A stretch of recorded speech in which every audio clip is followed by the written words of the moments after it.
Thank you, Canelo Alvarez, for putting this mess of a Bud Crawford versus Canelo Alvarez rumors to rest.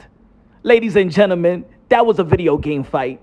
That was a garbage fight. Not competitive whatsoever. If Canelo Alvarez would have stepped inside the ring with Bud Crawford, he would have made Bud Crawford eat from a straw. He would have beaten up Bud Crawford from pillar to post. He would have beaten the black out of Bud Crawford so bad by the end of the fight, Bud Crawford looked like Sammy Sosa, bloodied up.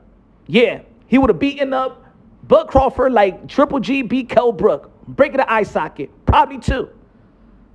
Ladies and gentlemen, but Canelo Alvarez in his recent interview stated,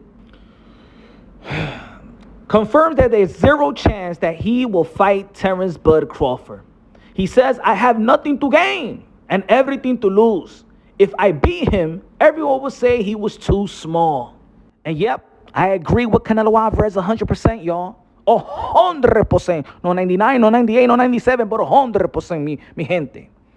But we got to take into consideration that the quote that he says, when Canelo Alvarez said that he has nothing to gain but everything to lose, it's just not a quote towards a Terence Bud Crawford.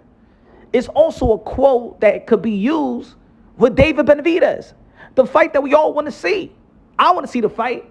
And there's a lot of people that are trying to shame Canelo Alvarez for that fight, but you can't shame Canelo Alvarez.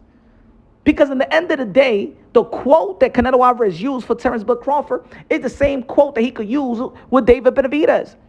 David Benavidez don't have a lucrative and a prestigious legacy. He only got Caleb Plant and Demise Andre in his resume. It's not like this is a fight between a Manny Pacquiao that's a 8-division world champion versus a Mayweather that's a 5-division world champion with all the legacy, with all the names.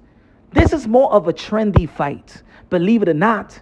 Yeah, it's the biggest fight in the sport of boxing, but Canelo Alvarez could use that quote with David Benavidez. He could use that same quote with John Ryder, a.k.a. El Pelagato. He could use that same quote with Jamal Charlo.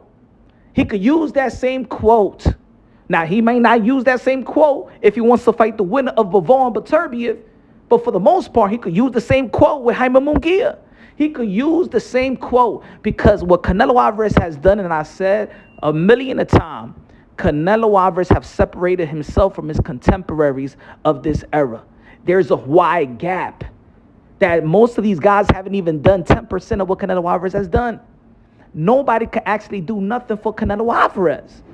So that's the only thing what I meant about saying that I agree with Canelo Alvarez, but that's the same quote that he's going to use with everybody.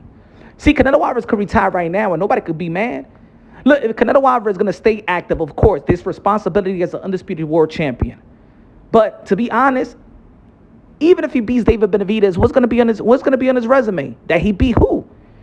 When he goes in and gives his Hall of Fame speech, and then he needs to go to his resume, David Benavidez won't be a highlight. It'll be just trending for now. It's a hype fight more than a legacy fight. You understand what I'm trying to say, folks? It's a hype fight more than a legacy fight. That's the facts. That's the truth. So, I agree with Canelo Alvarez. We want to see David Benavidez, but you can't shame Canelo Alvarez for David Benavidez because what does Canelo Alvarez have to gain but everything to lose? Same thing. Same thing, folks. See, if I was David Benavidez, if I don't fight him Cinco de Mayo, I will be calling out the winner of Beterbiev and Bivol. Because in the end of the day, it's David Benavidez that need to carve his own legacy. Not Canelo Alvarez. His Hall of Fame status is stamped. So what Canelo Alvarez going to do? I know y'all hate to hear this, but whatever he wants to do, it is what